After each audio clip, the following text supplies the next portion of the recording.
요즘은 먹방 시대입니다. 방송을 보면 온통 프로그램이 다 먹는 이야기입니다. 유명 스타 셰프들이 나와서 여러 가지 많은 음식 경연 대회도 하고 있고요. 만드는 자도 나오고 먹는 자도 함께 나와서 무언가 재미있는 프로그램들을 방송에서 우리는 자주 볼 수 있습니다.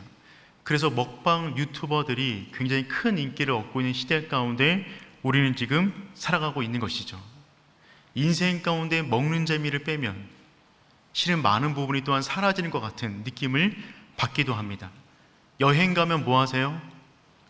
먹으러 다닙니다. 그 지역에서만 먹을 수 있는 그 음식 먹는 게 또한 여행의 묘미가 되는 거죠. 먹는 문제는 굉장히 중요한 우리 삶의 문제가 됩니다. 그런데 이 먹는 문제는요, 단순히 먹는 것만의 문제가 아닙니다.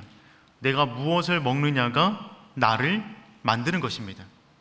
독일의 철학자 루트비히 포이어마흐는 이와 같은 말을 했습니다. 먹는 것이 바로 그 사람이다.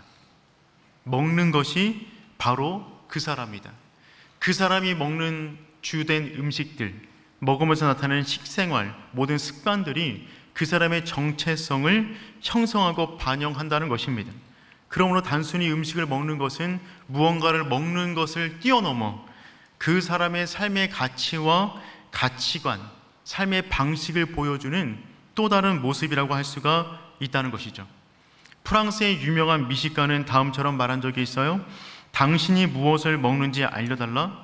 그러면 당신이 어떤 사람인지 알려주겠다. 살이 안 빠진다고요? 오늘 먹은 것을 저에게 알려주십시오. 제가 그 이유를 알려드리도록 하겠습니다. 당신이 무엇을 먹는지를 알려달라 그러면 당신이 어떤 사람인지를 알려주겠다. 이 말 역시 그 사람이 먹는 것이 곧 그 사람을 형성한다는 것입니다. 정크푸드 같은 것을 자주 먹는 사람들은요, 빠르고 즉흥적인 생활을 유지하는 사람들이 많이 있을 것입니다. 빠름과 효율을 중요하게 여기는 것이죠. 반대로 슬로우 푸드, 유기농 음식을 먹는 분들은 자연 친화적이고 삶의 여유와 균형을 누리기를 원하는 분들일 가능성이 높습니다. 요즘은 혼밥하는 게 전혀 이상하지 않잖아요. 혼밥을 즐겨하는 분들 계십니다. 개인의 시간과 개인만의 시간을 혼자 향유하기를 원하시는 분들이 많이 있는 것이죠. 채식주의자 분들도 계세요. 단순한 건강상의 이유를 뛰어넘어 동물권, 환경보호 등의 의미를 가지고 채식주의를 하는 분들 역시 계십니다. 먹는 것이 그 사람의 중요한 생각을 드러내는 것이죠. 운동과 다이어트를 위해서 식단 조절을 하는 분들 계십니다. 칼로리를 계산하며 단백질 위주의 식단을 구성하는 것입니다. 그러므로 그분이 먹는 것을 보면 그 사람이 지금 어떠한 관심과 어떠한 삶의 중심을 가지고 살아가는지 우리는 짐작해 볼 수가 있는 것이죠. 그 사람이 먹는 것이 그 사람이 누구인지를 보여준다는 것입니다. 저는 오늘도 그랬지만 거의 일주일 내내 성내동 맛집인 오륜식당에서 교회밥을 먹습니다. 저는 그래서 오륜교회 사람입니다. 제가 먹는 것을 보면 제가 어디에 속해 있는지, 제가 어떤 사람인지를 알 수가 있는 것이죠. 그래서 사람들은 자신의 인생의 열망을 표현할 때 먹는 것과 비유하여 많이 말하기도 합니다. 히딩크는 다음처럼 말했어요. 나는 늘 배고프다.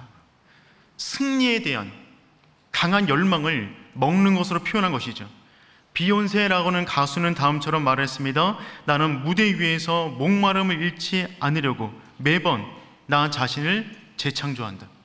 무대 위에 창조적인 가수로서 살아가기를 원하는 그녀의 열망을 표현하고 있는 것입니다.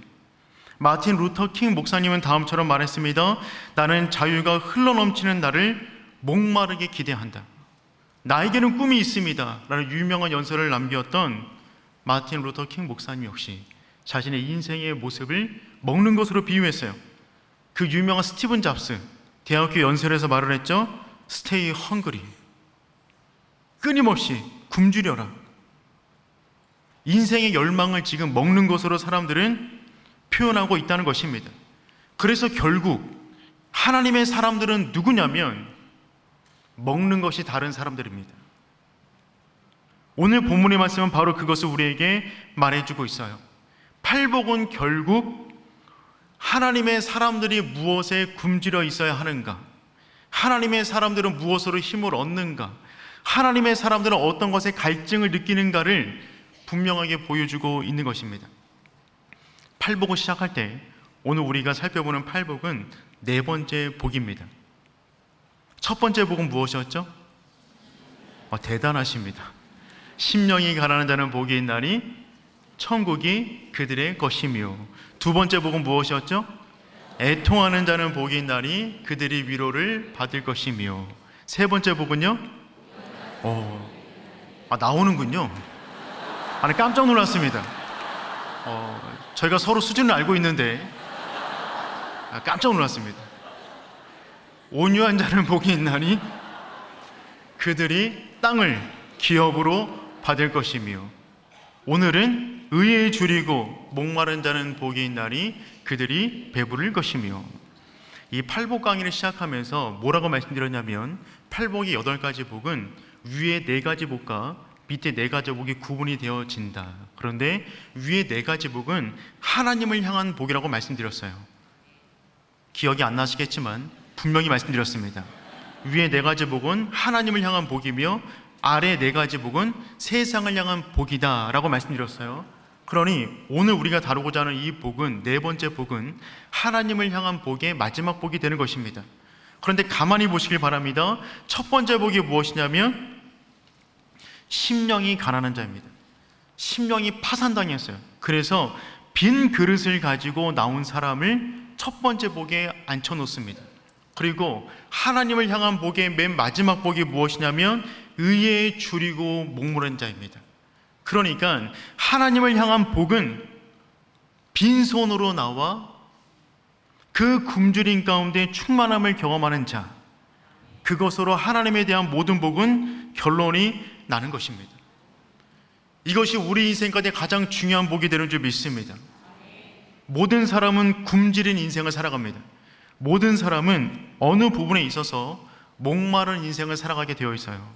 그리고 우리는 불만족에 관한 한 전문가들입니다. 우리는 모든 상황이 전부 다 만족스러워도 그 가운데서 불만족스러운 것을 창조해낼 수 있는 은사와 달란트가 있어요. 에덴 동산에 있는 아담과 하와 역시 그곳에서 불만족에 한 이유를 찾아내었습니다. 무언가 갈증을 느끼는 부분이 있다는 것이죠. 현재 우리는 조선시대의 어떤 왕들보다도 더 잘 먹고 잘 삽니다. 거의 매일처럼 고기를 먹고 있어요. 역사상 그 누구도 누린 적이 없는 끝없는 풍요와 선택지 가운데 우리는 살아가고 있습니다. 그럼에도 불구하고 우리는 날마다 무엇인가를 갈망하고 있어요. 무엇인가 내 인생의 허전함을 느끼고 있어요. 부족함을 느끼고 있다는 말입니다. 이렇게 풍요로운 시대를 살아가고 있음에도 불구하고 젊은 세대를 향하여 M4 세대라는 별명이 붙여질 정도입니다. 이렇게 좋은 세상을 살아가는데 헬 조선이라고 말할 정도이죠. 신기한 것은 우리 가운데 간절한 절망감이 있어서 그것을 얻었음에도 불구하고 그때에 주어지는 공허함이 있다는 겁니다. TV를 켜면 200개 이상의 채널이 있는데 다 돌린 다음에 하는 말이 뭐예요? 볼 것이 없다.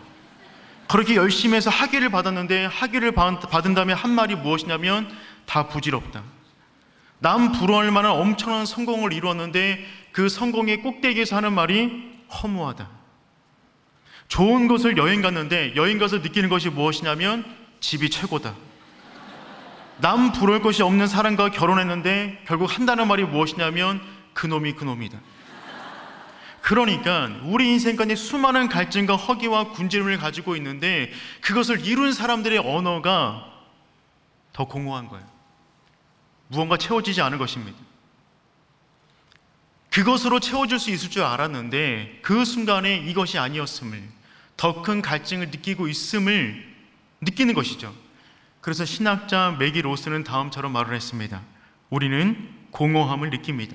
하지만 그게 무엇을 가지지 못했기 때문은 아닙니다. 무엇을 가지지 못해서 허기를 느끼는 것은 아니라는 것입니다.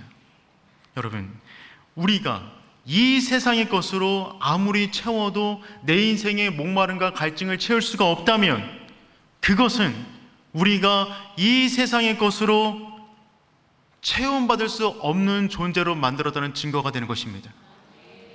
이 세상 것을 아무리 누려도 내 영혼 가운데 빈 공간을 나 스스로 느끼고 있다면 그것은 우리가 이 세상을 위하여 창조되지 않았음을 증거하고 있는 것입니다. 우리 인생의 목마른 갈증은요, 이 세상의 것으로 메울 수 있는 것이 아닙니다. 마치 사자에게 아무리 신선한 야채를 갖다 줘도 의미가 없는 것과 같은 거예요. 우리는 이 세상의 것으로 우리 영혼이 만족되도록 창조되지 않았다는 것이죠. 그래서 우리 인생 가운데 진정한 목마름은 어디에서 일어나는 것이냐면 우리 영혼의 중심에서 일어나는 것입니다. 하나님이 우리를 그렇게 창조하셨어요. 그러니 우리는 분명히 아셔야 됩니다. 우리 인생 가운데 무언가 갈증과 허전함과 공허함과 빈 공간을 느끼고 있다면 그것은 다른 곳에서 구멍이 난 것이 아니라 먼저는 우리 영혼에서 구멍이 나고 있다는 그 사실을 우리는 반드시 알아야 되는 것이죠. 그런데 현대인들의 가장 큰 비극은 무엇이냐면, 우리 인생의 비극은 무엇이냐면 영혼의 허기와 육신의 허기를 구분하지 못한다는 것입니다. 영혼의 허기와 육신의 허기를 구분하지 못한다는 거예요. 그래서 그 허기는 내 영혼의 허기에서 오는 것인데 그것을 잘못 인지하여 이것을 채우면 저것을 소유하면 내 인생이 마치 만족한 인생이 될 것처럼 착각한다는 것입니다. 그래서 더 많은 소유, 강박적인 성공, 말초적인 자극, 화려한 외모로 내 인생을 치장하면 인생의 허무함이 극복될 것 같지만 그러면 그럴수록 갈증만 더해지는 것입니다. 왜냐하면 내 인생의 갈증이 그것으로 해결이 되지 않는데 그것을 추구하면 추구할수록 갈증은 더 커지는 것이죠. 마치 몸에서 깨끗한 생수를 원하고 있는데 잘못 판단하여 콜라를 계속 마시면 갈증이 더 커지는 것처럼 영혼의 허기를 육신의 것으로 채우려고 그러면 우리 영혼의 갈증은 더욱더 커진다는 것입니다. 사랑하는 성도 여러분, 영혼의 허기와 육신의 허기를 구분할 수 있는 하나님의 사람 되기를 축복합니다. 성경은 그래서 다음처럼 말을 하고 있어요. 예레미야 2장 13절 말씀 우리 함께 읽어보겠습니다. 내 백성이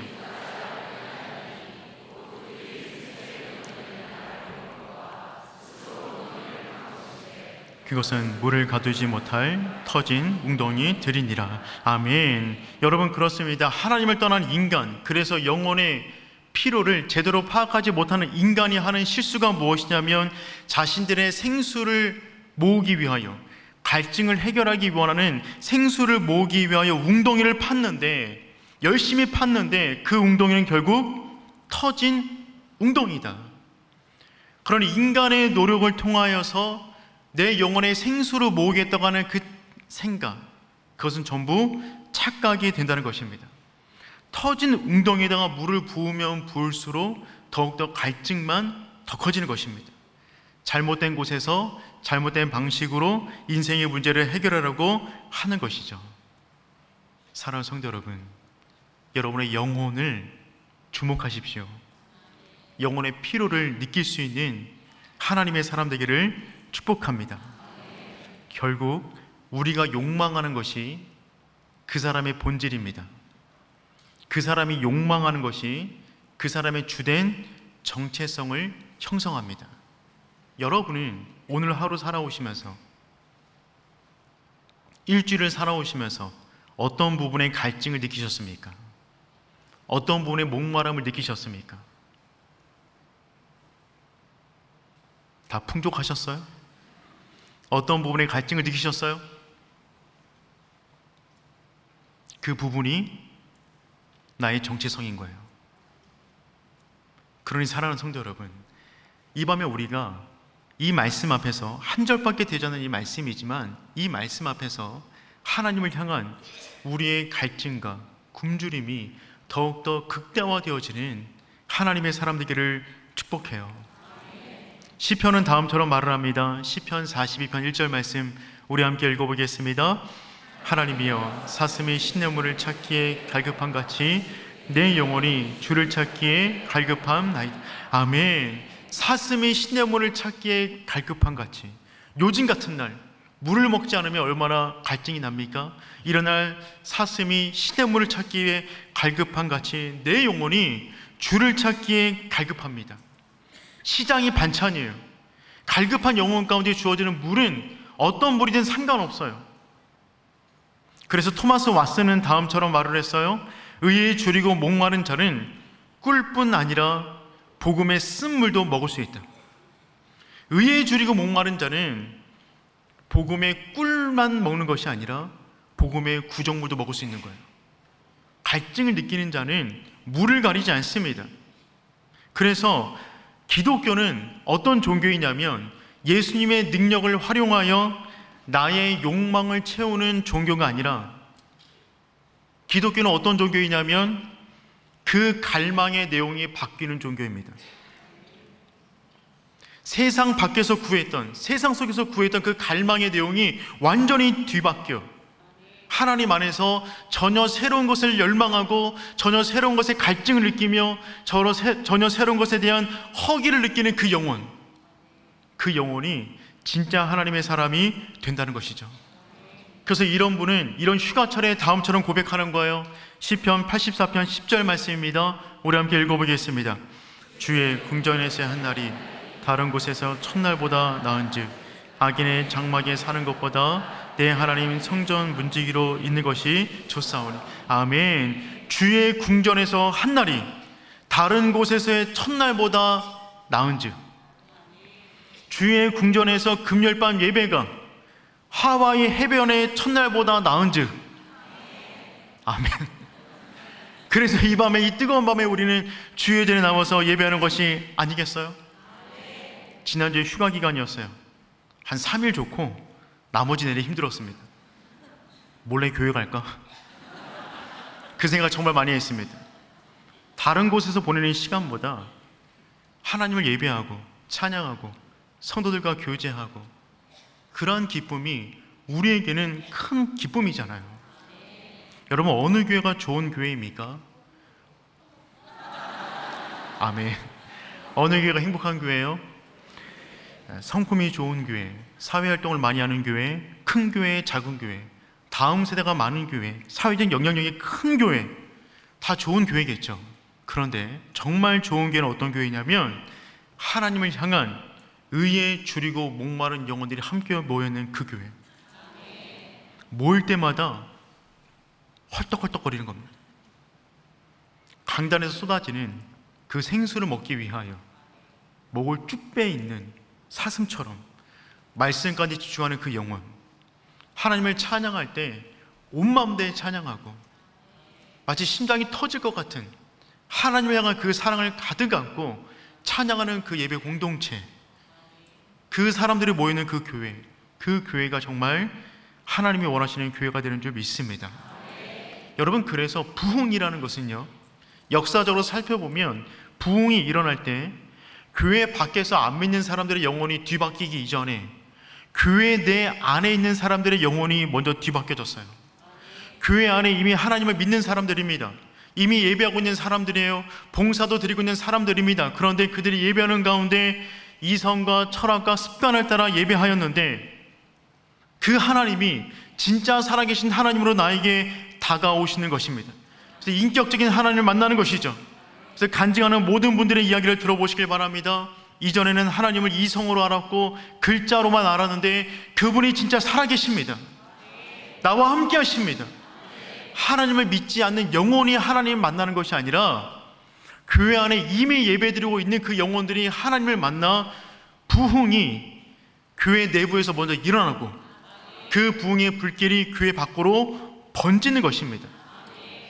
여러분, 그래서 우리에게 너무나 중요한 것은요, 하나님을 향한 그 열망, 그 뜨거움, 그 갈망이 더욱더 날마다 새로워지고 뜨거워지는 그 상태를 날마다 강구하는 거예요.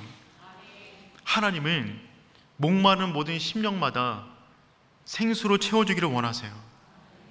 우리 이사야 55장 1절 말씀 우리 함께 읽어보겠습니다. 오라 너희 목마른 자들아 물로 나오라.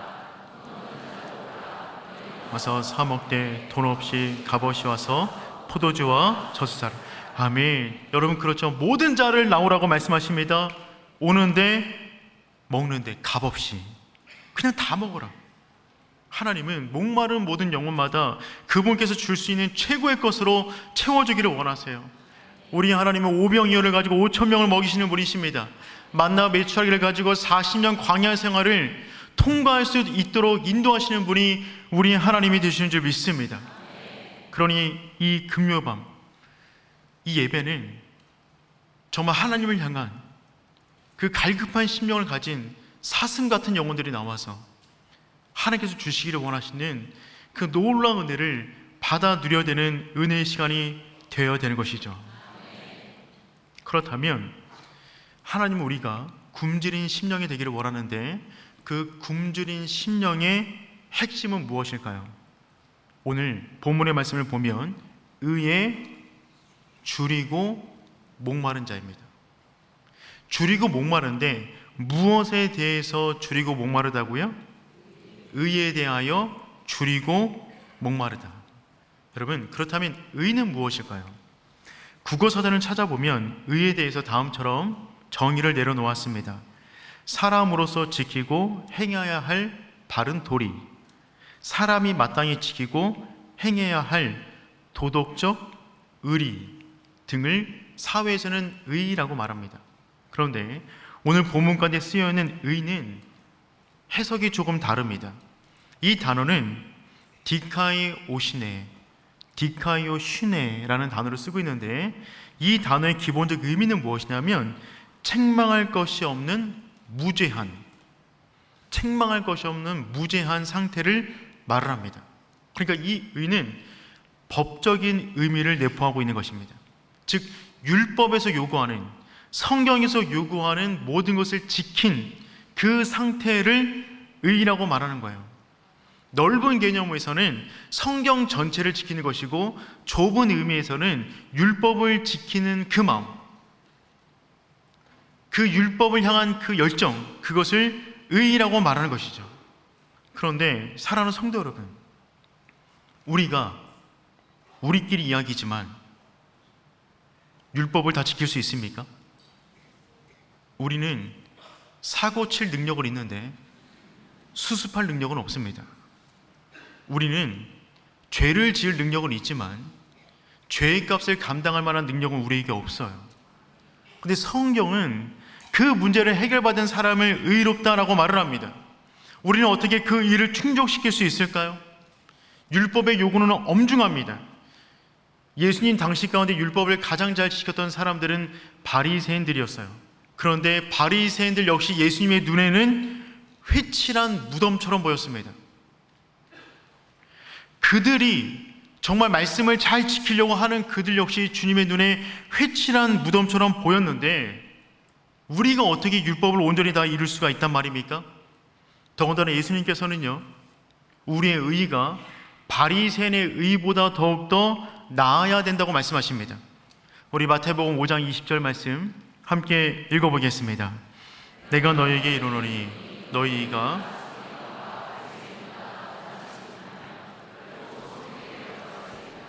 너희 의가 서기관과 바리새인보다 더 낫지 못하면 결코 천국에 들어가지 못하리라. 그렇다면 누가 천국에 들어갈 수 있단 말입니까? 우리는 십계명을 외우기도 힘들어요. 아니, 지키기도 힘들어요. 외우기도 힘들죠. 그런데 어떻게 율법을 다 지킬 수가 있단 말입니까? 여러분, 바리새인들은요, 이 십계명을 지키기 위하여 십계명을 지키기 위한 울타리 법들을 만들었어요. 이 십계명을 지키기 위한, 보호하기 위한 울타리 법들을 만들었는데 그 개수가 613가지입니다. 613가지 율법을 지킴으로 인하여 십계명을 지키려고 한 것입니다. 그만큼 철저하게 이들은 율법을 지키기 위해서 몸부림쳤던 사람들입니다. 이런 사람들 모습 역시 주님의 눈에는 부족해 보이는데 우리가 어떻게 율법의 의를 다 이룰 수가 있단 말입니까? 이것은 불가능한 일입니다. 종교개혁을 이뤘던 루터, 그는 하나님 앞에서 의로운 자가 되기를 원했어요. 근데 신부였던 그는 자신의 모습을 보면 볼수록 죄악된 부분들을 발견할 수밖에 없었습니다. 그래서 자신에 있는 죄가 발견될 때마다 고해성사를 하러 갔어요. 너무 많이 가니까 그 고해성사를 받아주는 신부님들이 너무나 힘들어 했습니다. 너무 자주 오니까 한 번은 이렇게 말합니다. 너무 자주 오지 말고 죄를 모았다 오십시오. 그래서 루터가 그렇게 하겠노라가 말을 하고 죄를 모으고 모았는데 하루를 넘기지 못하는 겁니다. 매일처럼 자신의 영혼을 바라볼 때마다 쌓여있는 죄악들을 바라보며 고해성사 받으러 가는 거죠. 그때마다 루터가 있던 그 수도원에 소문이 나기 시작했습니다. 루터가 오면 도망가자. 고해성사를 하는데 5시간씩 하는 거예요. 듣고 있는 신부들이 너무나 힘든 겁니다. 주교에게 말을 했습니다. 감당이 안 됩니다. 주교가 말했습니다. 내가 감당하겠다. 들어갔는데 그분도 두 손 들었답니다. 그러니 여러분, 루터 같은 사람도 자신의 죄악을 하루만 있어도 쌓여서 견딜 수가 없는 인생을 살았는데, 우리가 진실되게 우리 영혼을 바라본다면 우리가 과연 율법의 의를 이룰 수가 있겠습니까? 바울 역시 마찬가지입니다. 바울은 누구보다 율법을 지키기를 원하는 마음이 있었어요. 바리새인 중에 바리새인이었어요. 그런데 율법을 지키면 하려면 할수록 자기 안에 있는 죄악들을 발견하게 됐습니다. 그래서 그는 이처럼 고백합니다. 로마서 3장 9절부터 18절까지 말씀인데 조금 길지만 이 내용이 우리 안에 있는 내면의 상태를 말해주는 것이기 때문에 함께 읽어보도록 하겠습니다. 그러면 어떠하냐? 우리는 나으냐? 결코 아니라. 유대인이나 헬라인이나 다 죄 아래 있다고 우리가 이미 선언하였느니라. 기록된 바 의인은 없나니 하나도 없으며 깨닫는 자도 없고 하나님을 찾는 자도 없고 다 치우쳐 함께 무익하게 되고 선을 행하는 자는 없나니 하나도 없도다. 그들의 목구멍은 열린 무덤이요 그 혀로는 속임을 일삼으며 그 입술에는 독사의 독이 있고 그 입에는 저주와 악독이 가득하고 그 발은 피 흘리는데 빠른지라. 파멸과 고생이 그 길에 있어 평강의 길을 알지 못하였고 그들의 눈앞에 하나님을 두려움이 없느니라 함과 같으니라. 여러분, 그렇죠. 그럼 우리는 나으냐? 결코 그렇지 않다는 것입니다. 우리의 눈이, 우리의 손이, 우리의 마음이, 우리의 발이 죄악으로 빨리 달려가고 있는 것입니다. 율법을 지키려고 노력하면 할수록 도리어 율법을 지킬 수 없는 자신의 무능력함을 발견하게 되는 것이죠. 그래서 율법을 지키려고 하면 할수록 그 영혼은 무너질 수밖에 없어요. 내가 구제불능이구나. 그래서 심령이 가난해지는 거예요.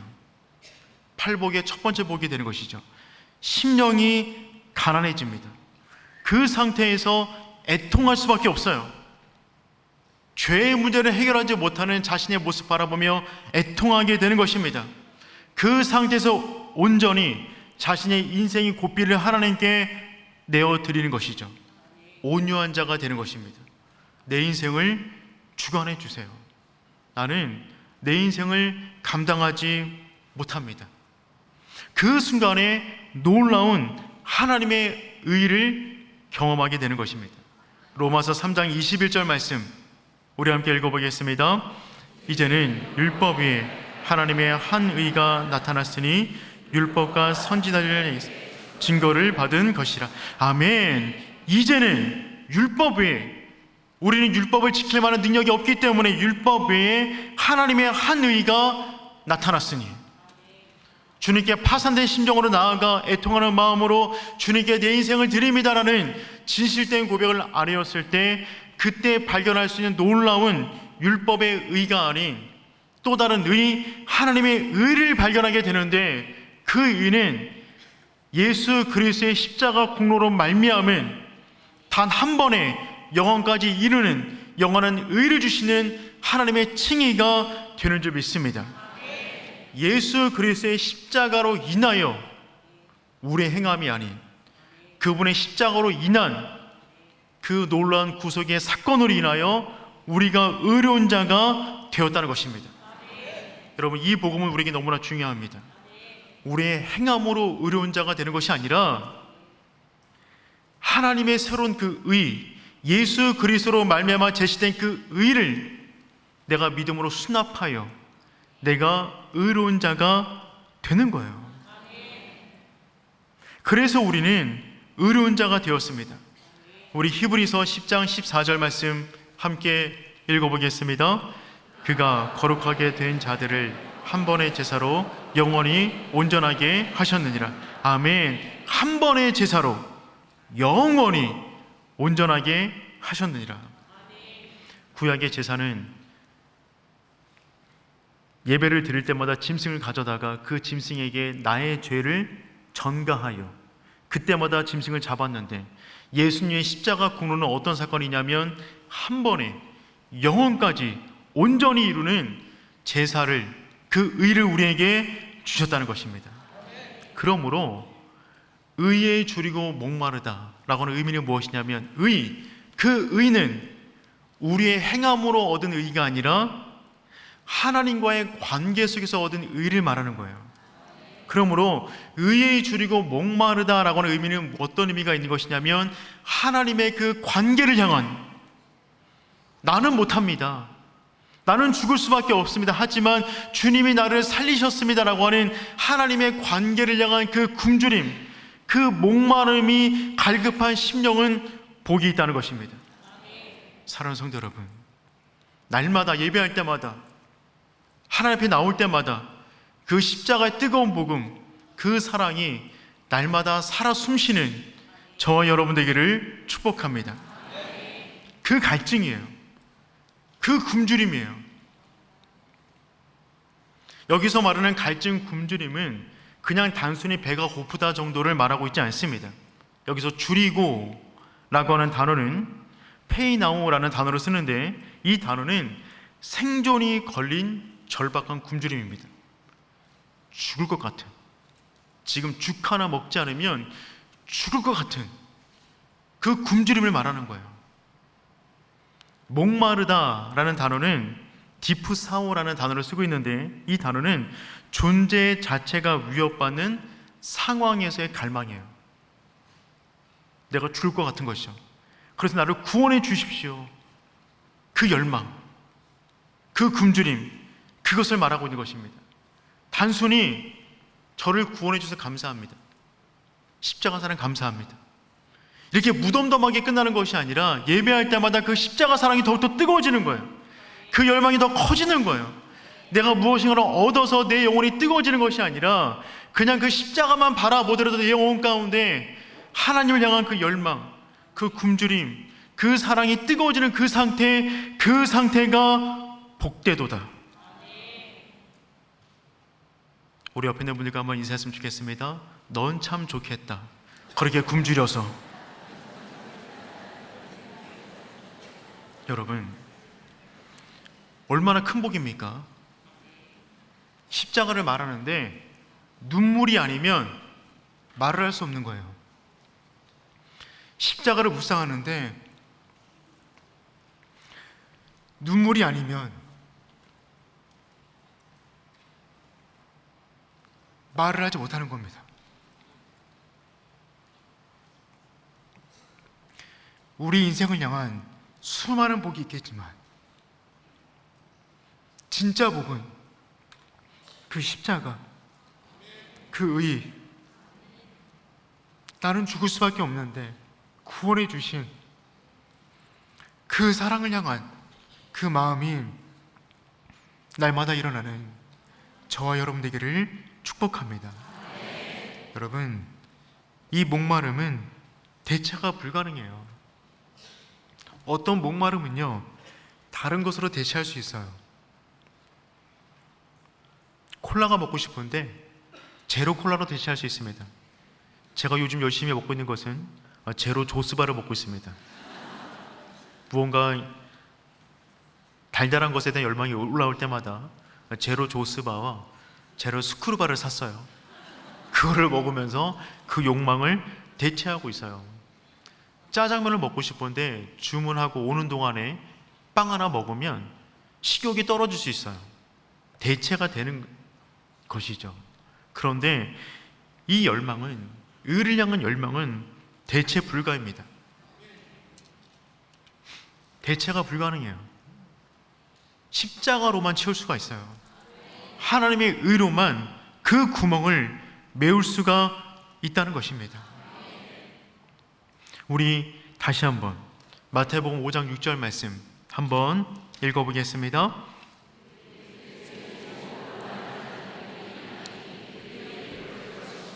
아멘. 여러분 보세요. 의에 줄이고 목마른 자는 복이 있나니. 어떤 사람이 복이 있다고요? 의에 줄이고 목마른 자가 복이 있는 것입니다. 엄청난 복이에요. 의에 줄이고 목마른 거예요. 계속해서 목마른 거예요. 끝까지 목마른 거예요. 그런데 그 다음에 주어지는 것이 무엇이냐면 그들이 배부를 것이며. 여러분 배부르게 되면 어떤 일이 벌어져요? 복이 사라져요. 복은 뭐라고요? 의에 줄이고 목마른 자는 복이 있나니. 그런데 그 뒤에 따라붙은 것이 무엇이냐면 그들이 배부를 것이며. 그러면 복이 사라지는 거잖아요.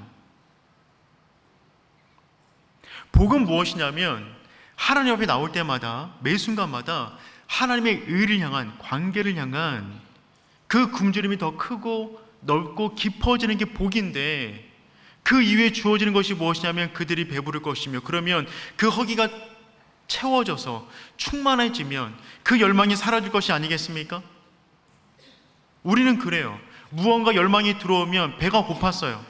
그리고 배불리 먹었어요. 배불리 먹으면 그 다음에는 음식 먹고 싶지 않아요.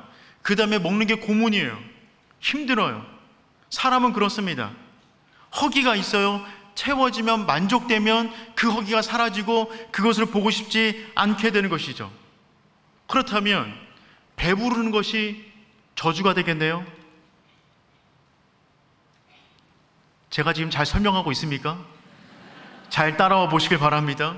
이 정도밖에 설명하지 못해서 저도 참 답답한데, 여러분 우리는 갈망과 만족을 동시에 느낄 수가 없습니다. 배고프면 채워져야 돼요. 그래야 만족이 오는 거예요. 만족이 오면 갈망은 사라지는 것이죠. 그런데 오늘 네 번째 복은 이 두 가지를 함께 써놨어요. 서로가 부정되는 문장처럼 보이지만 이것은 네 번째 복의 엄청난 비밀을 우리에게 말해주고 있는 것입니다. 영적인 선순환을 지금 말해주고 있는 것입니다. 이 상태는 어떤 상태이냐면 하나님께 나올 때마다 하나님의 열망이 있는 거예요. 너무 굶주린 거예요. 너무 그분을 예배하고 싶어요. 너무 찬양하고 싶어요. 너무 예배하고 싶어요. 그런데 그 순간에 하나님께서 한없는 하늘문을 열어주시고 은혜를 채워주십니다. 그래서 그 영혼이 하나님 만났어요. 근데 그 만족에서 멈출 수가 없는 거죠. 왜요? 이전에 알지 못한 하나님을 만났어요. 이전에 느끼지 못한 은혜를 경험했어요. 그래서 그 상태에서 하나님을 향한 열망이 더 커지는 겁니다. 더 굶주려져요. 은혜를 받으면 받을수록 만족을 느끼는 것이 아니라 더 크신 하나님 만나고 싶다, 그분을 더 많이 예배하고 싶다, 더 뜨겁게 찬양하고 싶다라는 열망이 커지는 그 상태. 그래서 굶주린 다음에 만족이 오고, 만족 다음에 굶주림 오고, 굶주린 다음에 만족이 오고, 이 상태가 영원토록 반복되는 그 상태, 그 심령, 그 영혼이 복되도다. 넌 참 좋겠다. 어떻게 그럴 수가 있냐? 그렇게 뜨겁게 기도하는데 더 기도하고 싶다고? 그렇게 찬양하는데 더 찬양하겠다고? 그렇게 예배하는데 예배가 질리지 않는다고? 그렇게 하나님을 사랑하는데 더 사랑하지 못해서 죄송하다고? 그 심령이 지금 팔복에서 말하는 네 번째 복이 되는 것입니다. 이 복을 깨달은 사람들은 다음처럼 고백해요. 시편 23편 1절 말씀 우리 함께 읽어보겠습니다. 여호와는 나의 목자시니 내게 부족함이 없으리로다. 아멘. 다윗이 말을 하죠. 여호와는 나의 목자이시니 내게 부족함이 없습니다. 내가 더 바랄 것이 없습니다라는 의미가 되는 거예요. 내가 부족함이 없습니다. 그러면 부족함이 없으니까 이제 주님을 안 따라도 되겠네요. 그런데 6절에서 뭐라고 말을 합니까? 우리 6절 말씀 읽어보겠습니다. 내 평생에 선하심과 인자하심이 반드시 나를 따르니 내가 여호와의 집에 영원히 살리로다. 아멘. 여호와가 나의 목자셔서 내게 부족함이 없어요. 충만히 채워졌어요. 그런데 더 큰 갈증을 느끼는 겁니다. 내가 여호와의 집에 영원히 살리로다. 한없이 풍성한 그 은혜를 누리기 위하여 내가 영원히 주의 전에 머물면서 그 풍성한 그 충만한 은혜를 더 받기를 원합니다 라고는 그 고백을 지금 하고 있는 것이죠. 바울 역시 마찬가지입니다. 오라 나는 공고한 자로다.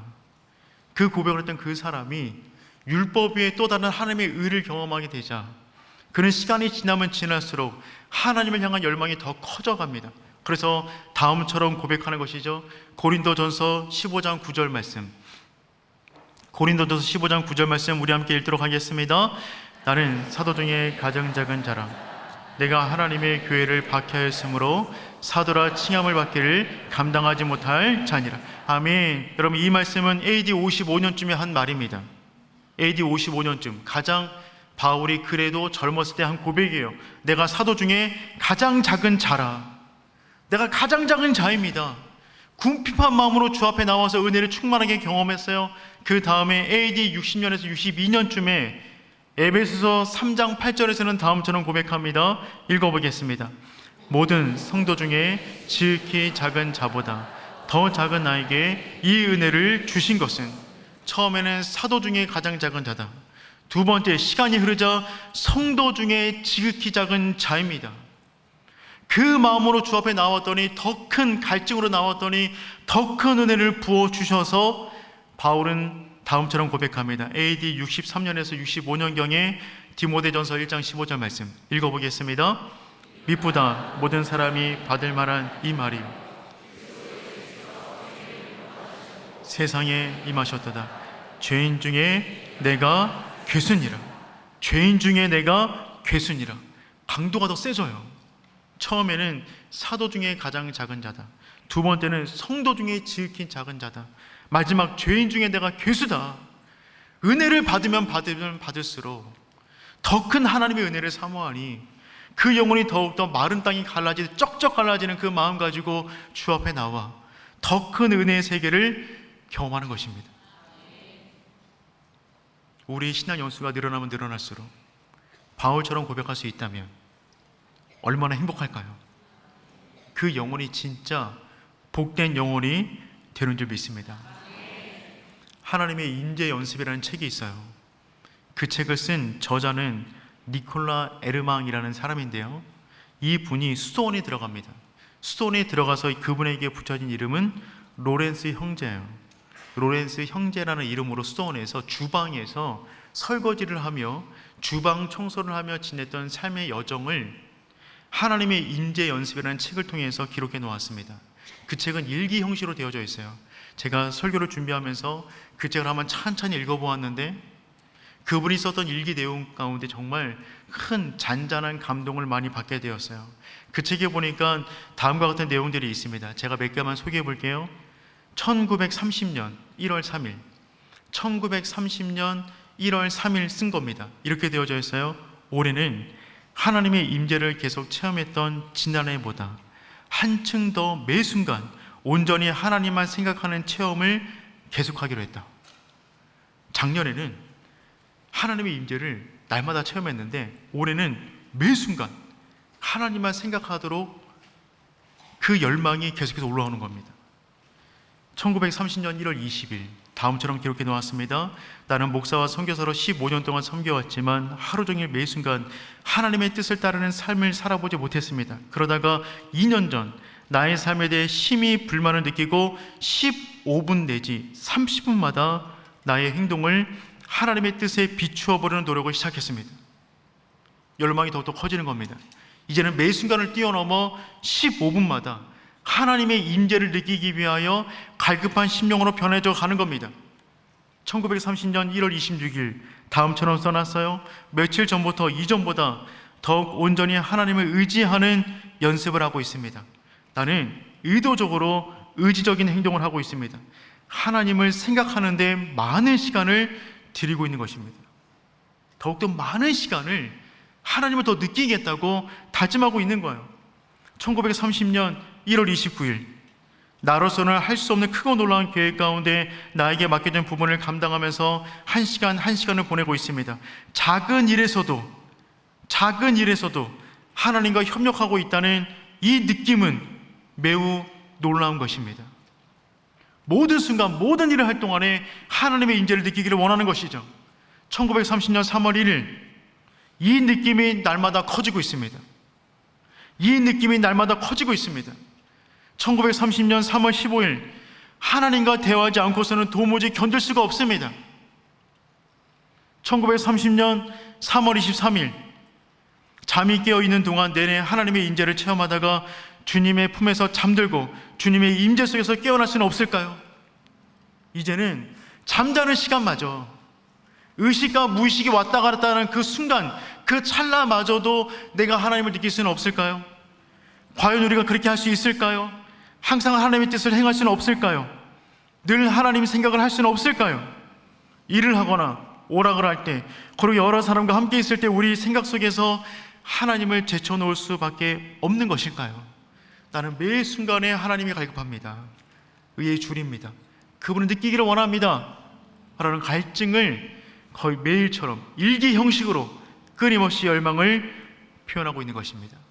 이 상태가 의에 줄이고 목마른데 바로 배부름 느끼며 곧바로 의에 줄이고 목마른 상태로 들어가 또다시 배부름 느끼는 상태가 되는 것이죠. 정말 복된 영혼입니다. 그 영혼이 우리의 영혼 되기를 축복해요. 창세기 3장 14절은 다음과 같은 곡입니다. 내 구주 예수를 더욱 사랑. 1절 보니까 내 구주 예수를 더욱 사랑, 엎드려 비는 말 들으소서. 내 진정 소원이 내 구주 예수를 더욱 사랑, 더욱 사랑. 2절을 보니까 이전에 세상 나 기뻤어도, 1절에서는 내 구주를 더욱 사랑이라고 말했는데 그 사랑을 느껴보니까 이 세상이 별것 아닌 거예요. 이 세상 나 기뻤어도 지금 내 기쁨은 오직 예수. 다만 내 비는 말, 내 구주 예수를 더욱 사랑, 더욱 사랑. 그 상태로 한평생 살아가는데 인생의 마지막 날 우리가 고백할 수 있는 말은 무엇이냐면 3절에 보니까 이 세상 떠날 때 찬양하고 숨질 때 하는 말 이것일 때, 다만 내 비는 말, 내 구주 예수를 더욱 사랑, 더욱 사랑. 마지막 호흡이 닿는 그 순간에도 나는 주님을 더 사랑하길 원합니다. 더 열망합니다. 나는 굶주려 있습니다. 크신 하나님 더 보기를 원합니다. 그 마음 가지고 마지막 호흡을 내뱉고 다시 눈을 떴을 때 그 굶주린 마음 가운데 천국에서 주어지는 놀라운 잔치 가운데 들어가게 되는 저와 여러분 될 줄 믿습니다. 우리 한 번 더 옆에 있는 분들과 인사하도록 하겠습니다. 넌 참 좋겠다. 굶주려서 더 많이 굶주려라. 더 많이 배고파라. 아멘. 그와 같은 상태가 우리가 되기를 축복합니다.